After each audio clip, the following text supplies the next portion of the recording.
Bonjour, bienvenue à cette 4e édition d'Aliancy Inspiration, émission qui sera co-animée avec nous par Hervé Liotto.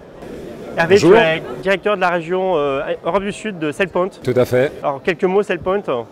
Quelques mots, en fait, on va gérer les identités des entreprises en répondant à 3 questions cruciales qui sont qui a accès à quoi et est-ce que c'est conforme avec ma politique de sécurité, est-ce que je peux le prouver, voilà. Donc c'est gérer la fameuse connexion au niveau des applications des différentes entités qui représentent une entreprise. Alors tu as accepté d'animer cette émission avec nous sur une thématique qui te tient à cœur.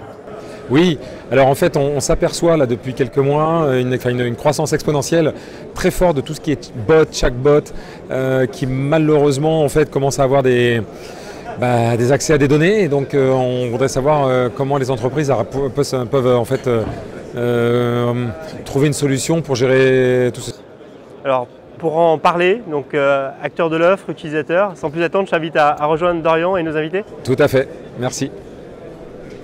Nos invités que je vais présenter, Stéphane Gervais, vice-président de l'innovation stratégique au sein du groupe Lacroix. Bonjour Stéphane. Bonjour à tous.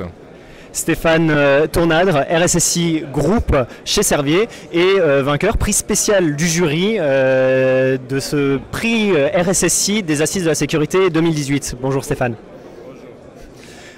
Effectivement, on a un sujet très porté sur la prospective qui mêle des innovations, qui mêle sécurité. Donc c'est assez intéressant d'avoir vos retours là-dessus. Cette thématique aujourd'hui, on est tous d'accord, je pense qu'on voit une accélération autour des chatbots, des bots, des robots, cobots, quel que soit le nom qu'on y donne. Est-ce que c'est quelque chose que vous remarquez dans vos organisations, cette ouverture, cette accélération sur ces sujets thématiques? Stéphane? Oui, c'est clairement une tendance, c'est plus qu'une tendance parce qu'on expérimente déjà des choses sur ces sujets-là.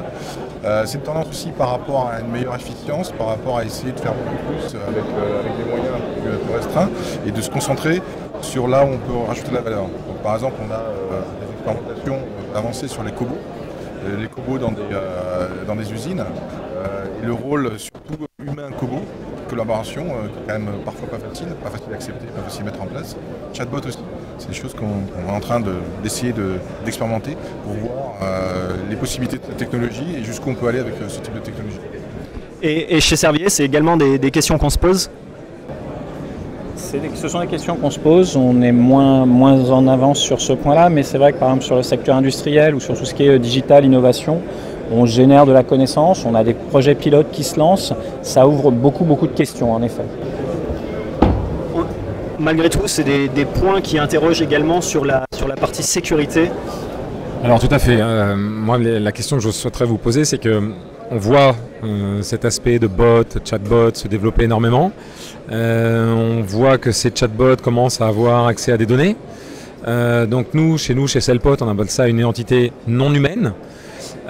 Comment vous pourriez à l'avenir, parce que je vois que ça commence à poindre, comment vous pourriez à l'avenir gérer ces identités non humaines, puisqu'il faut quand même savoir ce qu'elles font et où est-ce qu'elles ont accès et comment vous pourriez les gérer.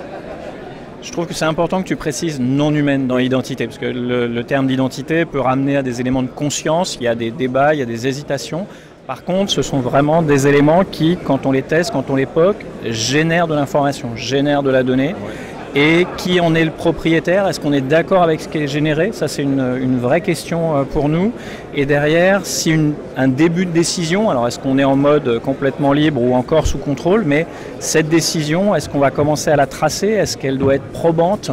C'est tôt, mais c'est beaucoup de questionnements qui s'ouvrent. Et pour nous, sur la traçabilité des productions, du médicament, c'est quelque chose qui nous interroge en effet.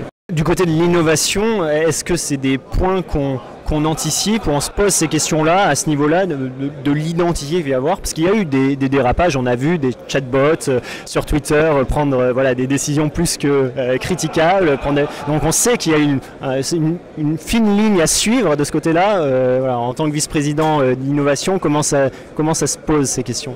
Alors, elle ne se pose pas encore, on va dire, d'une façon critique.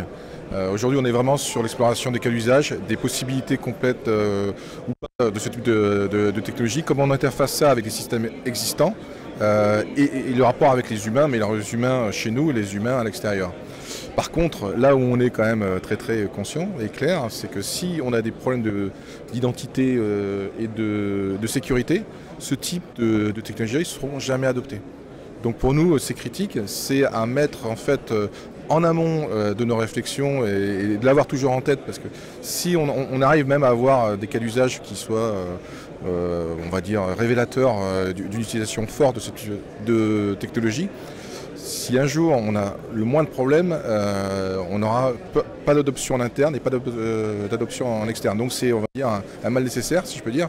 Donc on l'a en tête, mais on va dire ce qu'on aura en tête va s'accélérer avec l'adoption des cas d'usage. Et d'où l'intérêt d'avoir des gens en charge de l'innovation qui ont cette appétence en sécurité. La question qui se pose justement, c'est typiquement pour un COMEX qui joue ce jeu entre l'innovation, la compétitivité, le fait de surfer sur cette vague numérique et la gestion des risques. Comment on leur parle de ce sujet?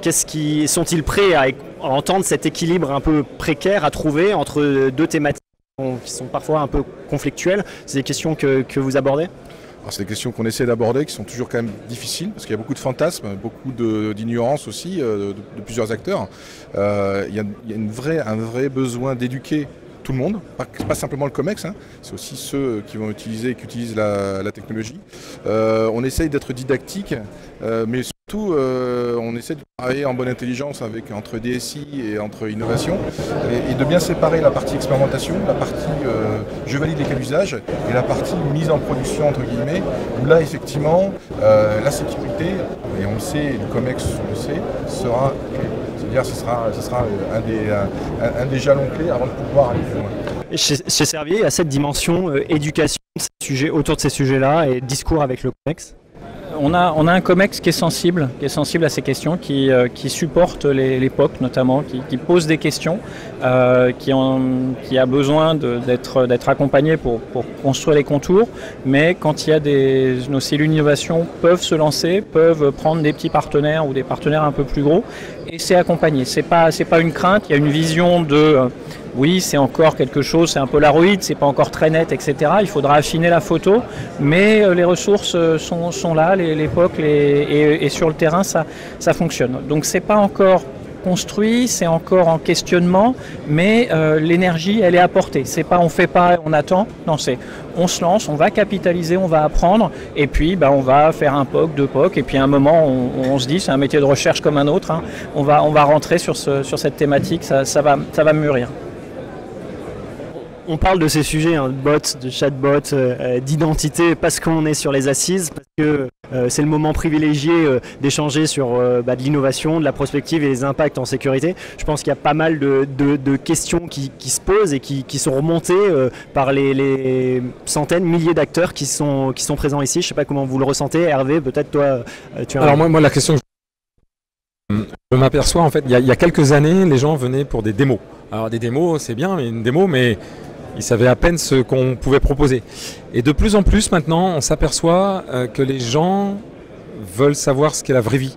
La vraie vie, c'est qu'est-ce que font mes collègues dans le même secteur d'activité, qu'est-ce qu'ils ont choisi, quels sont les cas d'usage, etc.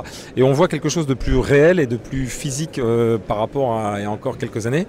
Moi, je voulais savoir ce que vous recherchez en fait aux assises tous les deux. Alors je partage complètement la question du aidez-moi, vous les partenaires, à me situer. Ça, elle est récurrente, on l'a vu même sur des ateliers. Il y a un questionnement, parce que comme ça va très très vite, est-ce que je vais dans la bonne direction? Et il y a une part de réassurance et de comparaison avec les pairs. Et ce qui est intéressant, c'est que c'est un point de partage. On est toujours, évidemment, il y a de la compétition, il y a du questionnement dans des secteurs d'activité, mais si on veut aussi être dans un écosystème qui se développe, il y a, de travailler cette collaboration, c'est bien aussi de voir les rythmes de chacun, ce qui était vrai il y a un an, où ça en est aujourd'hui, ce qui était questionnant il y a un an, est-ce que ça s'est concrétisé? Les assises, c'est impeccable et c'est très très bon pour. Et Stéphane, on espère voir de plus en plus de responsables de l'innovation, de vice-présidents de l'innovation stratégique sur les assises, en compagnie des RSSI.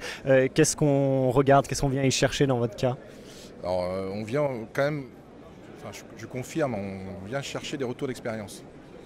Des retours d'expérience clients avec certains partenaires, ça c'est clé. De solutions aussi qui sont réutilisables, qui permettent de nous faire gagner du temps. Pourquoi? Parce qu'en fait, nous, on s'intéresse vraiment à essayer quand même d'aller assez rapidement sur l'expérimentation usage et pas sur la techno. La techno, pour nous, après, on veut utiliser quand même des technos qui sont quand même plus ou moins utilisables ou déjà dans un mode de productivité. Donc on est vraiment sur un retour d'expérience et sur qu'est-ce qu'on peut utiliser maintenant pour aller beaucoup plus vite sur nos expérimentations et sur le déploiement. En toute sécurité, du coup. Sécurité, bien sûr. Hervé, je vais te laisser rejoindre Sylvain pour un mot de conclusion et les 2-3 enseignements que tu as retenus de cette conversation. Tout à fait, merci. Merci messieurs.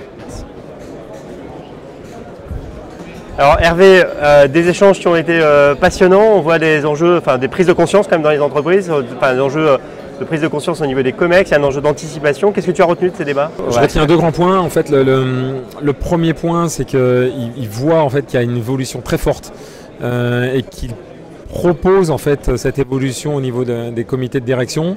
Les comités de direction sont perdus, ils ont du mal à savoir en fait ce qui se passe, etc. Donc en fait leur but est de montrer en fait l'évolution de la technologie qui peut permettre en fait des failles de sécurité. Donc là, il faut absolument combler ces failles de sécurité et ils présentent ça en COMEX. Ça c'est le premier point. Le deuxième point, ce qui est intéressant aussi, c'est de savoir que les démos, l'époque, tout ça, c'est bien gentil, mais en fait ils veulent voir la vraie vie et de ce que leurs confrères ont choisi ou dans quelle direction les confrères vont, comme a justement dit Stéphane Tessèdre de Servier. Il veut se jauger en fait par rapport à son secteur d'activité. Et ça c'est important puisque on est dans un monde où tout le monde peut se parler, mais là vraiment c'est l'occasion idéale pour pouvoir échanger à la fois avec leurs pairs et à la fois avec ceux qui proposent des solutions. Hervé, bravo pour cette animation, merci d'avoir joué le jeu avec nous. Au plaisir. Et puis on se retrouve pour une prochaine session. Au plaisir, merci beaucoup. Merci.